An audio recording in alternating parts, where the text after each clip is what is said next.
안녕하세요, 신작가입니다.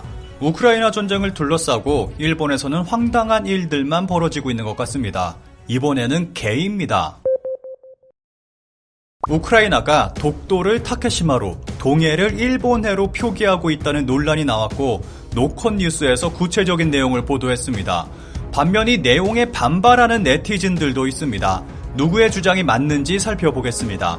우크라이나 한 교육 플랫폼 웹사이트의 10학년 지리 과목 일본편에 수록된 지도에서는 독도를 타케시마로, 동해는 일본해로 표기되어 있습니다.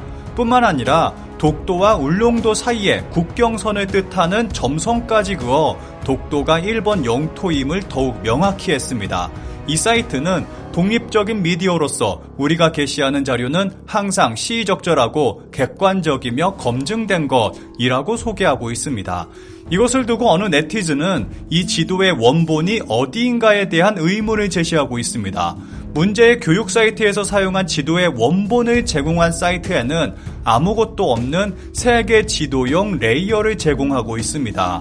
그래서 문제의 지도는 우크라이나 정부와는 아무 상관없고 민간 기업이 지도를 어떻게 사용하던 문제 없다고 설명하고 있습니다.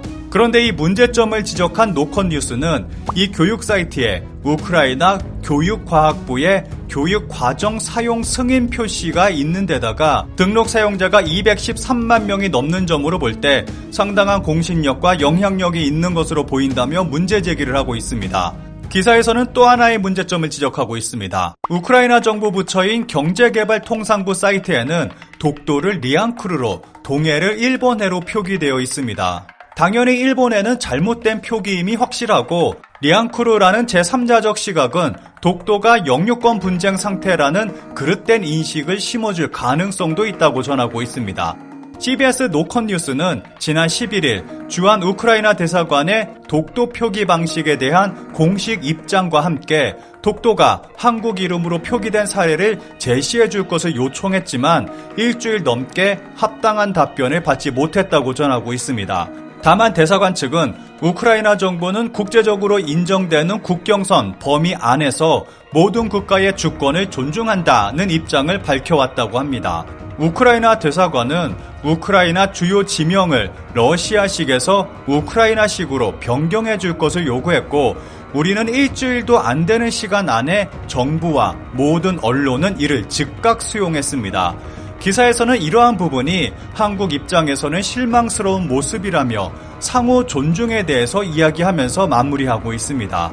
이러한 우크라이나를 어떻게 바라봐야 하는지는 각자의 몫이라고 생각합니다. 우크라이나가 한국과 일본을 대하는 태도는 젤렌스키 대통령의 연설에서도 차이가 있었습니다. 젤렌스키 대통령은 일본 의회 연설에서는 무기 지원에 대해서 언급하지 않았습니다. 그런데 한국 국회에는 무기 지원을 강조하며 요구해왔습니다. 이 부분은 일본의 입김이 작용했을 가능성을 주장하는 목소리도 있습니다. 아직 우크라이나 정부의 공식 입장을 알지 못하는 상황 가운데 우크라이나를 비난하면 안 될 것입니다. 그리고 일본의 주장으로 인해 잘못 알려진 내용은 우리가 꼭 바로잡아야 할 것입니다. 일본은 우크라이나 지원의 전례를 찾아볼 수 없는 모습을 보이고 있습니다. 19일 키시다 총리는 G7 정상 등이 참석한 화상통화에서 우크라이나에 대한 차관을 1억 달러에서 3억 달러로 늘려 지원하겠다고 밝혔습니다. 일본의 지원은 여기서 그치지 않고 더 과감해지고 있습니다. 키시노부어 방위상은 19일 가기 후 기자회견을 열고 자위대 드론과 화학병기 대응용 방호 마스크와 방호복 등을 우크라이나에 지원하겠다고 밝혔습니다. 일본 정부는 이에 앞서 자위대 방탄복과 헬멧을 지원하기도 했습니다. 이를 위해서 방위장비 이전 3원칙 운영 지침을 바꾸기도 했습니다.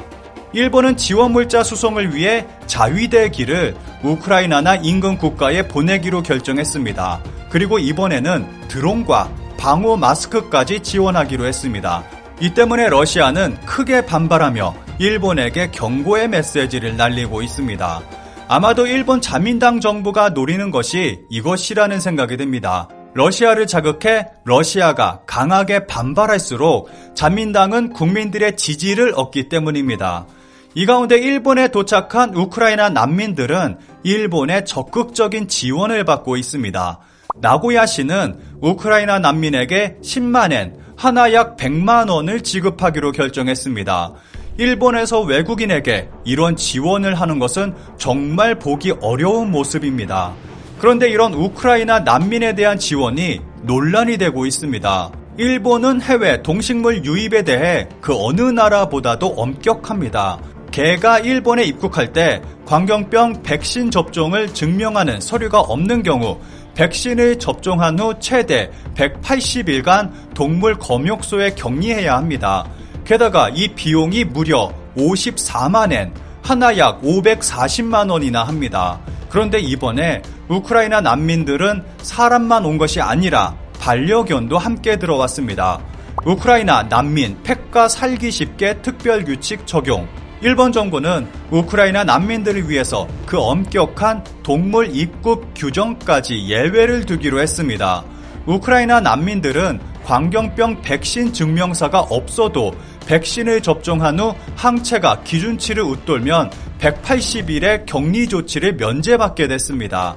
비용을 면제해주는 것도 아니고 과정 자체를 면제해주는 것입니다. 이것 때문에 일본에서는 난민들의 편의를 위해서 일본인을 희생시키고 있다며 큰 논란이 일고 있습니다. 일본에서는 1956년을 마지막으로 광견병이 발생하지 않고 있습니다. 게다가 광견병은 치사율이 100%로 알려져 있습니다. 그런데 허술한 검역을 통해서 광견병이 퍼지면 일본 내 동물만이 아니라 사람도 위험해질 수 있다며 비난이 일고 있는 것입니다. 멘토리스트다이고 머리 나쁜 정치인답다. 우크라이나 난민 애견 검역 특례 조치를 통렬히 비판. 유명인의 비판까지 더해져서 이 논란은 더 커지고 있습니다.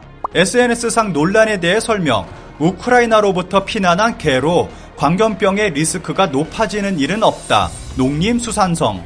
반발이 거세지자 농림수산 장관까지 직접 나서 문제 없다며 설명했지만 논란은 더 커지고 있습니다. 일본 정부는 러시아를 자극하며 우크라이나에 적극적이고 과감한 지원을 아끼지 않고 있습니다.